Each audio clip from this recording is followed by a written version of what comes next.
नमस्कार, मी सुचेंद्र देशमुख आपल्या सर्वांचं वी अकॅडमीमध्ये स्वागत करतोय। सर्वांना अवघड किंवा सोपा दोन्ही असं म्हणूयात असा आवडता असणारा विषय म्हणजेच गणित, मॅथमॅटिक्स, गणित आणि बुद्धिमत्ता। ओके, मॅथ आणि रिझनिंग।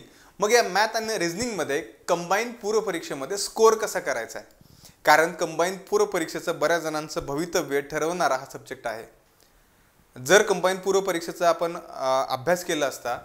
अभ्यास केला असेल तर मागच्या काही वर्षांमध्ये 15 ते 20 प्रश्न हे मॅथ आणि रिझनिंग वरती विचारले चाललेले आहेत।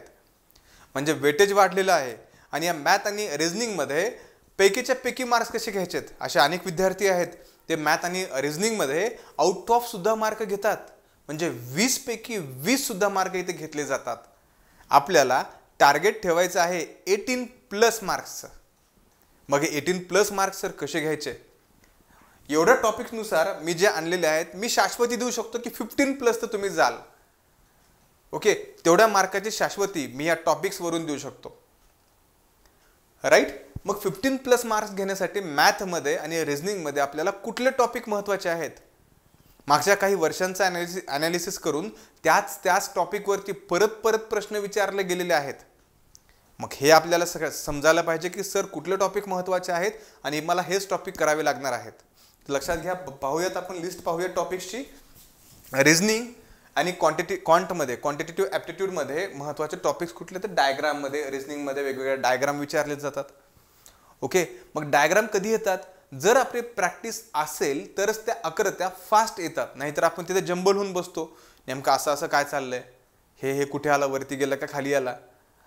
ओके, आकृत्याचा सराव आवश्यक आहे, राईट। त्याच्यानंतर आहे लॉजिक बेस्ड क्वेश्चन, वेगवेगळे लॉजिक बेस्ड क्वेश्चन। तुम्ही जर PYQ पहा, मी फक्त इथे टॉपिक सांगतोय, लॉजिक बेस्ड क्वेश्चन सुद्धा इथे विचारले जातात।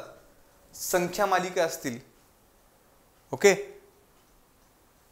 नंबर सिरीज असेल ही सुद्धा विचारली जाते। मग हे कधी येणार आहेत, ह्या अक्षर मालिका ह्या कधी येणार आहेत, हे तुम्हाला रिव्हिजन असेल किंवा प्रॅक्टिस असेल, डेली प्रॅक्टिस असेल किंवा जास्तीत जास्त प्रॅक्टिस केल्याच्या नंतर हे फास्ट गोष्टी येणार आहेत। म्हणून मॅथला लक्षात घ्या, आकृत्या, लॉजिक बेस्ड क्वेश्चन असेल, संख्या मालिका असेल, अक्षर मालिका असेल, यांना तुमची प्रॅक्टिस हवी, प्रॅक्टिस खूप चांगली असायला पाहिजे। ओके, त्याच्यानंतर आपण बघू शकतो की समीकरणे विचारू शकतात। काही वर्षी समीकरणे जवळपास विचारले गेलेले आहेत। सम विषम संख्यावरती सुद्धा इथे काय आलेले आहेत तर प्रश्न विचारले गेलेले आहेत। एकदा प्रश्न तुम्ही पाहून घ्या, PYQ पेपर पाहून घ्या। कोडिंग डिकोडिंग सुद्धा महत्त्वाचं आहे।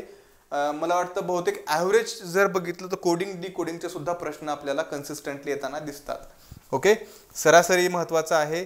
अंतर, ओके, वेग व अंतर हे सुद्धा महत्त्वाचं आहे, याच्यावरती सुद्धा प्रश्न आलेले आहेत। काळ, काम हे महत्त्वाचं, काही लक्षात घ्या, क्वांटचे काही महत्त्वाचे टॉपिक्स आहेत, एवढे कराच, त्याच्यावरती प्रश्न येतात। कुठले, क्वांटचे, कुठलं आहे, वेग व अंतर, ओके, ॲव्हरेज सरासरी, काळ व काम, त्याच्यानंतर हाईट्स। आता ह्या आहे रिझनिंग मध्ये येतो। ओके, हे 3 टॉपिक्स महत्त्वाचे आहेत, हे आपल्याला यायलाच पाहिजेत। ओके, याच्यानंतर हाईट आहे, उंची, हा इथे बसला, तो तिथे बसला, मध्ये याच्या बाजूला कोण बसलेले, ह्या प्रकारचे प्रश्न, खरे खोटे। ओके, तुम्हाला माहिती असेलच। वयवारी काय आहे, वयवारीवरती सुद्धा प्रश्न येतात। द्रव्य राशीवरती सुद्धा प्रश्न कशा पद्धतीचे आलेले आहेत एकदा प्रश्न पाहून घ्या, तुम्हाला कळून जाईल। ॲनालिटिकल ॲबिलिटी, निर्णय क्षमतावरती सुद्धा प्रश्न येतात आणि क्षेत्रफळावरती सुद्धा प्रश्न येतात। म्हणजे मॅथ आणि रिझनिंग मध्ये जर एवढे तुम्ही टॉपिक्स केले, ओके, लक्षात घ्या, एवढे जर टॉपिक्स केले तुम्ही, तर मला वाटतं 15+ प्रश्न तुम्ही इथे ॲक्युरेट सोडू शकाल। ओके, कुठे, मॅथ आणि रिझनिंग मध्ये। त्याच्यामुळे मॅथ आणि रिझनिंग थोडंसं प्रॅक्टिस जास्त करा।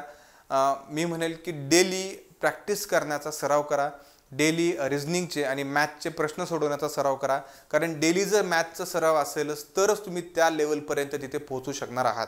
म्हणजे 18+ पर्यंत तुम्ही नक्कीच जाणार आहात। त्याला काय पाहिजे, आत्तापासून कन्सिस्टंटली डेली मिनिमम सांगेल 15 MCQ, 15 ते 20 MCQ मॅथचे सोडवत चला। मिनिमम डेली 15 ते 20 MCQ मॅथचे तुम्ही सोडवायलाच हवेत।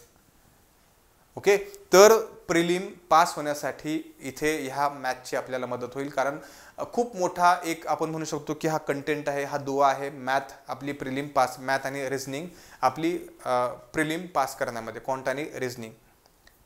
त्यामुळे आत्तापासूनच तयारी करा, मॅथवरती फोकस करा, कारण हाच तुम्हाला तुमची प्रिलिम पास होण्यामध्ये एक महत्त्वाची बाब जी आहे किंवा महत्त्वाचा मार्ग जो आहे तो या मॅथमधूनच जातो, हे सुद्धा इथे लक्षात ठेवा. ओके.